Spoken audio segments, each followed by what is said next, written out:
স্বরাষ্ট্রমন্ত্রী বড় বড় কথা বলে বেড়ায়, সংবিধান সংশোধনের কথা বলে বেড়ায়। এই আমলারা, দুর্নীতিবাজ আমলারা, শেখ হাসিনা সহ আমরা দেখেছি না কিভাবে দুর্নীতি লুটপাটের সাথে জড়িত ছিল।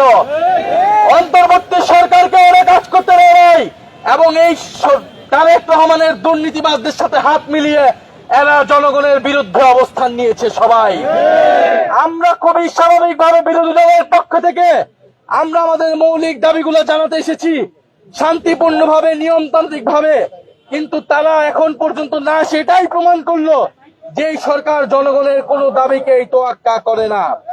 যদি জনগণের দাবিকে তারা তোয়াক্কা না করে তাহলে তাদের ফলে আমরা বলবো এখনো সময় আছে, জনগণের প্রতি দেওয়া ওয়াদা পূরণ করুন, গণভোটের গণনা বাস্তবায়ন করুন, গ্যাস এবং বিদ্যুতের সরবরাহ নিশ্চিত করুন, দ্রব্যমূল্য নিয়ন্ত্রণ করুন এবং দেশের আইন শৃঙ্খলা। এই যে স্বরাষ্ট্রমন্ত্রী বড় বড় কথা বলে বেড়ায়, সংবিধান সংশোধনের কথা বলে বেড়ায়, অথচ আইন শৃঙ্খলার পরিবেশ ঠিক করতে পারে না।